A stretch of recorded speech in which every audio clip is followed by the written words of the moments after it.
The first time Dr. Sarah Chen told me my childhood memories were wrong, I laughed. We were sitting in her office on the 14th floor of the Riverside Medical Building, surrounded by her diplomas and the faint smell of lavender from the diffuser on her desk. "I'm sorry, what?" I said, still smiling, certain I'd misheard. "The farm, Emma. The red barn you've described in our sessions." She leaned forward, her expression kind but firm.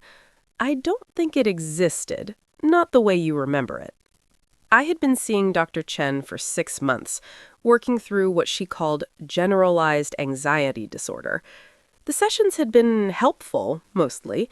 She was patient, insightful, always asking the right questions. But this was different. "Your grandmother's lemon cake," Dr. Chen said during our next session. "You've mentioned it several times. Can you describe the kitchen where she baked it?" I closed my eyes, reaching for the memory. The yellow wallpaper, the window over the sink, the smell of butter and sugar. But as I described it, her gentle questions began to chip away at the edges. "And the wallpaper pattern, you said it had small flowers?" "Yes, little yellow roses." "Interesting. Last week you said they were blue forget-me-nots." Had I? I couldn't remember what I'd said last week. The image in my mind suddenly seemed less certain, like a photograph left too long in the sun. "Emma, I think we need to consider the possibility that these memories have been constructed, perhaps as a coping mechanism." "Coping with what?" "That's what we need to explore." The sessions continued. Each week, Dr. Chen would guide me through another memory, and each week she would find inconsistencies. The color of the barn door, the name of my grandfather's dog, whether there had been an apple tree or a cherry tree in the yard. I started to feel unmoored, like I was floating through someone else's life. If I couldn't trust my own memories, what could I trust? Then came the dream that changed everything. I woke at 3 in the morning, heart pounding, with the absolute certainty that something was wrong. In the dream, I had been back at the farm, but Dr. Chen was there, standing in the barn. She was writing in a notebook, crossing things out, rewriting them. When I approached, she looked up and said, "Almost done. Just need to erase a few more." I lay in bed, staring at the ceiling, trying to shake the unease. That's when a thought occurred to me, something I should have considered months ago, but somehow never had. I grabbed my phone and searched for Dr. Sarah Chen, Stanford University, Psychology. Nothing. I tried different variations: Stanford Psychiatry, Stanford Medical School, clinical psychology programs. Still nothing. My hands were shaking as I expanded the search. Sarah Chen, therapist, California. Hundreds of results, but none matched my Dr. Chen. I found her professional website, but it was basic, almost template-like. Her supposed publications led to dead links. At 8 a.m., I called Stanford Psychology Department. "I'm trying to verify the credentials of a Dr. Sarah Chen. She claims to have received her PhD from Stanford in 2009. The administrator was polite, but clear. "I'm showing no record of anyone by that name in our psychology doctoral program." The floor seemed to tilt beneath me. I called the California Board of Psychology.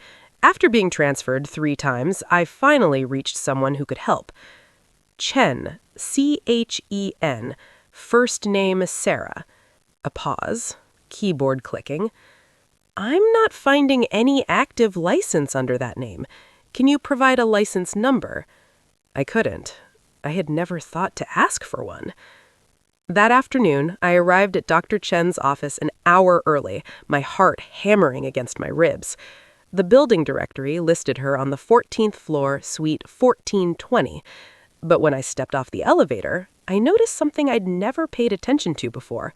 The suite numbers jumped from 1418 to 1422. There was no suite 1420. The door I'd been walking through for 6 months had no number on it at all. I tried the handle. Locked. I pressed my ear against it. and I heard nothing. No voices, no movement. "Can I help you?" A woman emerged from suite 1418, eyeing me suspiciously. "I'm looking for Dr. Chen's office," I said. "There's no doctor's office on this floor," she said. "This is all accounting firms and one law office. Has been for years." I waited in the parking garage, sitting in my car where I could watch the building's entrance. At 4:45 p.m., Dr. Chen emerged. But she wasn't alone. A man walked beside her, and they were laughing. She looked different, younger, more casual in jeans and a leather jacket instead of her usual professional attire. I followed them, keeping several cars back. They drove to a modest house in a suburb I'd never heard her mention. Through the window, I watched them move around what looked like a home office. The walls were covered with photographs. Photographs of me. Pictures I didn't know existed. Me at the grocery store, me at the coffee shop near my apartment, me entering my building. Dozens of them, arranged like a timeline. My blood gold cold. I called the police from my car. But even as I explained it, I heard how it sounded. A therapist who might not be licensed, an office that might not exist. No threats, no crimes, just my increasingly frantic certainty that something was terribly wrong. "We can send an officer to do a wellness check," the dispatcher said carefully. "But ma'am, have you considered that you might be experiencing some anxiety? Perhaps you should speak to a mental health professional." I hung up and sat in the darkness trying to think. Who was this woman? What did she want? And why had she spent 6 months systematically dismantling my memories? I'd given her everything. Every detail of my life. My routines, my relationships, my fears.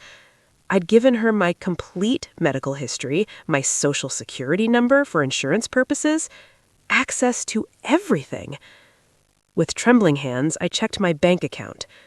$2,000 missing, withdrawn in cash over the past month. Small amounts I'd never noticed. I checked my email. Messages from my credit card company I'd never received, marked as read. New cards I'd never applied for, sent to an address I didn't recognize. My entire identity was being stolen piece by piece. And she'd made me doubt my own mind so thoroughly that I'd never thought to question her. I drove home and spent the night cataloging everything I could remember about the real Dr. Chen, the impostor who had infiltrated my life. By morning, I had a file full of details, dates, recordings I'd made on my phone of our sessions. The police were more interested when I showed them the evidence of identity theft. They went to the house where I had followed her. Empty, cleared out overnight as if no one had ever been there. The real Dr. Sarah Chen, I later learned, had died in a car accident 2 years earlier. Someone had stolen her identity, set up a fake practice, and targeted vulnerable people seeking help. I was the 4th victim they knew of. They never caught her. I still see a therapist now, a real one, properly licensed, thoroughly verified. We're working on rebuilding my sense of trust, and slowly, carefully, I'm learning to trust my memories again. The farm was real. The red barn existed. My grandmother's lemon cake had the perfect balance of sweet and tart. I know this because last week I drove there. The property has new owners, but they let me walk the grounds. I stood in front of that red barn, touched its weathered wood, and felt the memories solidify. They were real. They are real. I am real. And I will never let anyone convince me otherwise again.